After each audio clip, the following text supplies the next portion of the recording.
criminals prefer an unarmed public. Our nation's worst crime statistics and most horrific recent events have taken place in areas that are known to be no-carry zones for law-abiding citizens.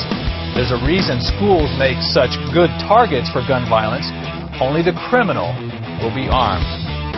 Some say they want to take my guns away.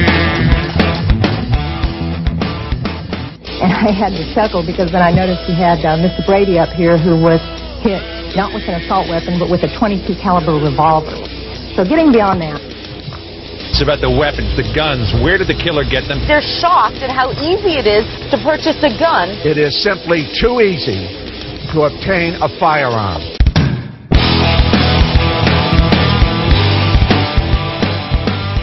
While the gun is considered an instrument of war by many, to me it is clearly an instrument of peace and of liberty. The gun promotes peace in the hands of peaceful people. The gun has no mind of its own, it has no morals, and it has no conscience. In the same moment that the gun takes a life, it can be saving one and not be able to distinguish the difference.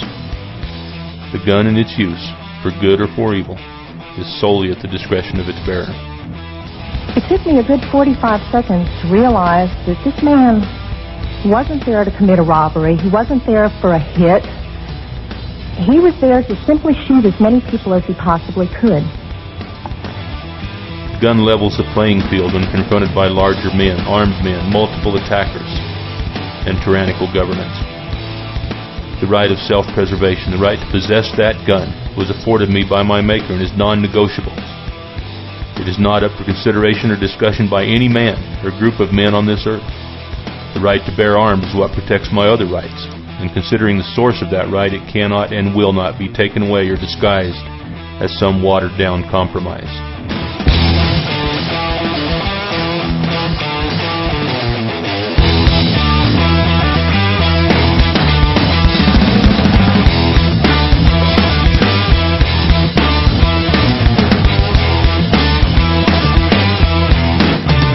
There are a few rights that man is born with, and it has been that way since the dawn of time. The Constitution of the United States enumerates those rights for us, and the protection that it affords us is comforting. However, the Constitution has been ignored, gagged, whisked away to an office full of men that have taken pleasure in violating her, leaving her torn and bleeding, unable to help herself. People that were appointed stewards over her have been neglectful. They have been lured into complacency and have inadvertently turned a blind eye towards this criminal act.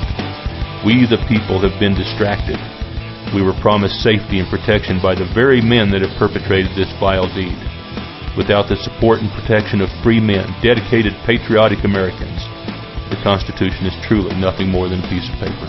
Remember real clear years ago in the swamps of South Georgia, cane pole and crossman in my hands, all I needed to be growed up. Homemade ice cream and barbecue and the family on Friday nights. 10-lane ramp on Saturday right before the morning light. Came a time I was old enough and I learned about the gun. And every night at supper time I'd answer to what I'd done.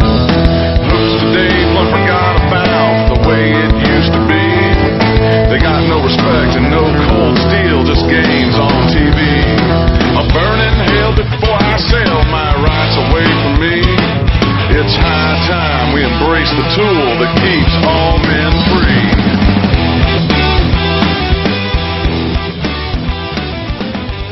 We have a message for those that would take our guns away, whomever they may be.